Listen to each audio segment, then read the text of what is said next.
Tem música que eu não canto mais. Esses dias, sem querer, os caras soltou uma das músicas que eu pedi pra não colocar mais. Eu tava lá atrás, eu vinha milhando. Para, João, ser linchado, porra! Se liga no momento do Brasil! O quê? O momento do Brasil, o quê? Vai tomar no cu! Agora os inimigos estão levantando a mão, estão falando, não gosto de você. Falou, obrigado, irmão, por você ser sincero, cara. De você eu não vou ser apunhalado pelas costas, vou estar sempre ligeiro. As tribos se dividindo mesmo. Elas sempre existiram, né? Aí depois do governo Lula, elas apareceram, né?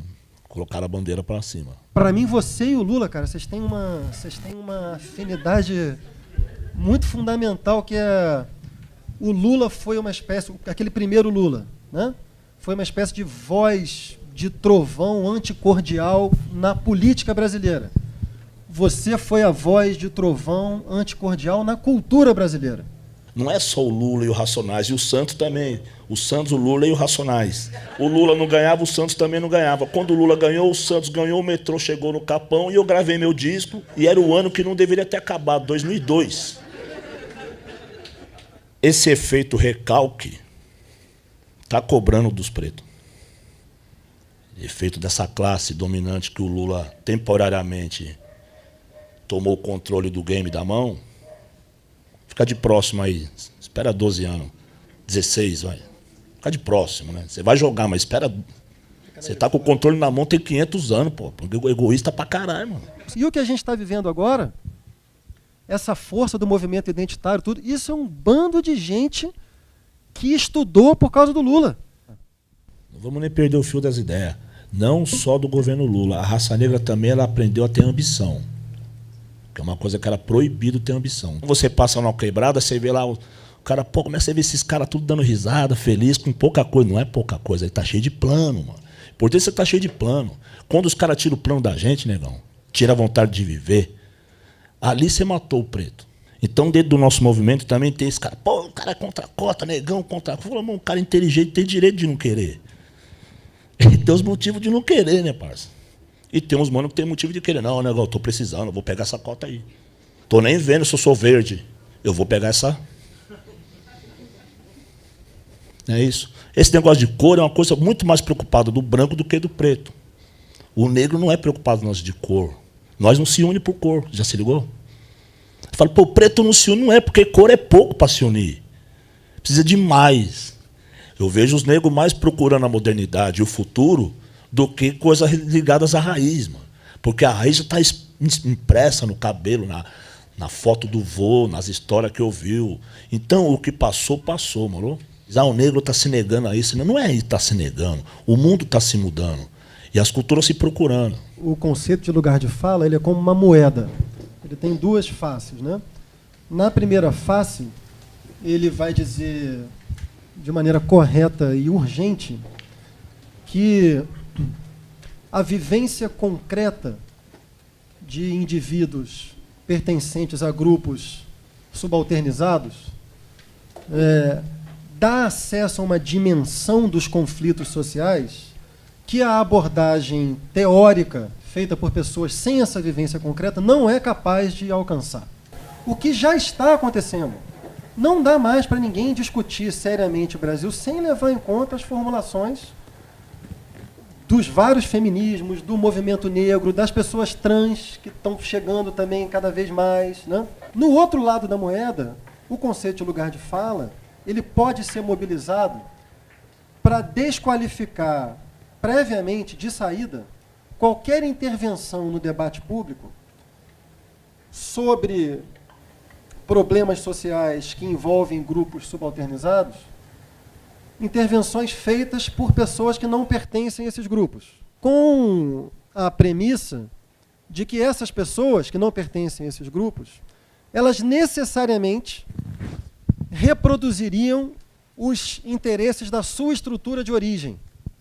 Então, eu, como homem branco, se eu for falar sobre algum tema relacionado ao feminismo, eu necessariamente vou defender os interesses do homem branco. Vai contra o próprio princípio do que é a vida moral. A vida moral de um sujeito, ela se situa precisamente lá onde ele transcende o seu interesse particular. Se você acredita que um indivíduo só pode defender os interesses da sua estrutura de origem, o que você está fazendo é simplesmente anulando a dimensão da solidariedade na experiência política social. Tendo dito isso, é importante dizer também que há uma certa dimensão irredutível de fato assim, na experiência de alguém. Eu, como homem branco, eu jamais vou ser capaz de encarnar a dor de uma pessoa negra. Eu não conheço aquela experiência, tem um limite à minha fala. E é justamente por isso que é preciso que as pessoas que têm esse alcance protagonizem também o debate. No limite, eu acho que debate público tem que ser amplo e restrito, mas, ao mesmo tempo, não cair numa esparrela harmônica que pretenda que todo mundo é igual, porque não é. Essa ideia do branco protestar, ela é vanguarda. Porque tem uma tendência de todo mundo achar que só a vítima pode reclamar, né? Então, veja bem o que aconteceu. Está dentro desse contexto. Uma mulher no banco, ela falou, pô, meu filho te adora e tal, e pá, mas eu tô com um problema com ele, ele tá umas ideias malucas e tal. Quantos anos ele tem? 17. Mas qual que é o problema dele? Ah, ele canta rap, sabe? Mas ele tá muito revoltado, ele briga com as pessoas, ele não pode ver qualquer coisa de racismo que ele vai em cima. Aí ela tinha a pele clara, eu falei, que cor que é seu filho? Ele é branco. Eu falei, porra, é mesmo? Pô, seu filho é brilhante, mano. Você devia ter orgulho do seu filho, cara. Você tem um filho branco que luta contra o racismo, você tá com vergonha dele. Você tá reclamando de um cara brilhante pra mim, meu. Dá meu telefone pra ele aí, ó. Ela é mesmo. Eu falei, pô, você tem que entender, mano. Moleque é brilhante, moleque é branco, pula na frente de um preto quando vê injustiça. Você tá achando que ele é estranho? É você que é estranho, mano. Eu acho que a sociedade brasileira ela está passando por uma transformação profunda, uma passagem da cordialidade ao confronto. Em meio a um processo que é fundamentalmente justo, há determinados traços que, a meu ver, são preocupantes e que exigem um debate público mais amplo. Um desses traços é o que eu chamo de convocações totalizantes de parte do discurso dos movimentos ditos identitários, que se traduzem em premissas do tipo a vítima tem sempre razão, deve-se ter sororidade incondicional. Tudo isso é muito positivo, mas tem um efeito colateral perigoso nessas identificações. Você passa a não aceitar que nada possa furar esses mecanismos de identificação. Então, esses discursos eles começam a se blindar e não aceitar nenhum tipo de dissenso. A condição de vítima estrutural não implica necessariamente que se esteja com razão em qualquer caso particular. Justiça sempre exige uma tensão, uma articulação entre o universal, que é o campo do direito, o campo das leis, e o particular, que é a análise do caso concreto. A gente possa abrir mão dessas premissas totalizantes. Eu, como um cara, filho de preto e branco, eu já me vi dos dois lados, às vezes colocado à força de um lado ou do outro. Teve cara que falava, o Brau é branco. Falei, baseado no quê? Falei, a sua cor, seu nariz. Falei, não, mas tudo bem. Eu vou ter que deixar meu cabelo crescer, cara, pra você ver minha raça, ver meus bagulhos. Vou te mostrar outras coisas, não sei o que você quer ver. Não é possível. Olha pra mim, cara, você é daltônico, malandro. Você não tá vendo? Ou você não quer ver, você quer me diminuir, você quer me desempoderar? Que aí tem o outro lado, quer desempoderar o cara. O cara é mulato, tá com discurso de negão, eu vou derrubar ele. O negócio é esse de mulato querer ser preto. No Brasil, mulato sempre quis ser uma outra coisa, né? O mulato foi marginalizado também. Tem um filósofo negro norte-americano que publicou um livro importante nos anos 90 chamado Race Matters, que é o Cornel West. Cornel West abre o livro falando, ó, no momento em que eu estou aqui escrevendo, o hip-hop está explodindo nos Estados Unidos e no mundo, e os seus protagonistas estão, na sua quase totalidade, encarcerados. É justamente isso que designa o conceito de apropriação cultural. Ele trata não de pureza cultural, ele trata de uma dinâmica de desigualdades.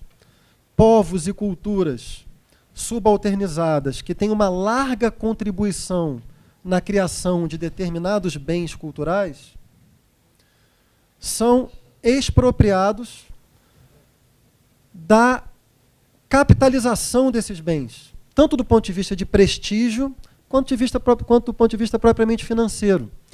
que é identificado pelo conceito de apropriação cultural. O conceito de apropriação cultural é pertinente. Como é que você transforma a pertinência desse conceito em ações políticas que possam corrigir essa dinâmica de desigualdade cultural? No caso do turbante, na minha opinião, essa tradução é problemática, porque toda cultura é forte na medida em que as suas produções culturais circulam livremente. É assim que as culturas andam. A pertinência do conceito de apropriação cultural que embasou o caso, ela tem uma certa dificuldade em se traduzir numa estratégia política verossímil e consequente. Verossímil porque é inverossímil pedir às pessoas da sociedade que deixem de usar determinados signos que pertencem a outras culturas que não a sua. Então, como é que você endereça essa dinâmica de desigualdade? Eu acho que você tem que tentar endereçar em nível estrutural. Por exemplo, teve uma marca do Rio de Janeiro que lançou uma coleção onde tinha turbantes e o lançamento da coleção foi só com modelos brancas. Aí errou. Esse lance de apropriação cultural, ele no Brasil, é o seguinte, um precisa do outro o tempo todo. Então o que acontece? O branco ele se apodera de coisa do negro desde que o negro pôs o pé aqui. E, na medida do possível, a gente se apodera das coisas deles também. Ponto. Colocamos piano no samba e vamos ficar ricos tocando piano com batucada. Assim, tem coisas que eles estão gostando. Ele quer usar turbante, pô, turbante. Tem que ser aquele barato do Silvio Santos. Quer trocar um turbante por um carro 0 km? Sim! Prefiro o carro, mano. Fica com o turbante, loura. Vai, ó. Da hora seu turbante. Se a troca fosse justa assim, tava bom, mas não é assim, né? Não é, meu? Então, não é que o branco quer tomar a nossa identidade através de um turbante. O turbante é um símbolo, né? De tudo que já é tomado no dia, mais o turbante, né, mano? Então, você vai ver gente negra reclamando. Claro, tem que reclamar. A camisa do Racionais está indo para onde? Para rave? Não.